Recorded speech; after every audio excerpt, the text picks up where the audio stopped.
colorisce quando saria felice se tu sapessi si potesse sentire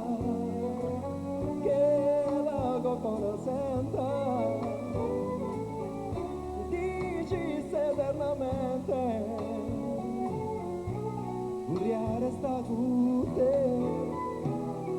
ma ancora saper scrivere ancora l'alfabeto è come un poeta che non sa cantare sembra gli risposte in virgola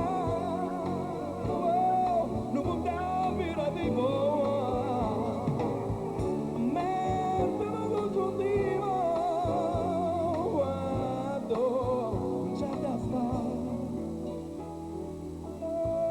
tu stai a sentire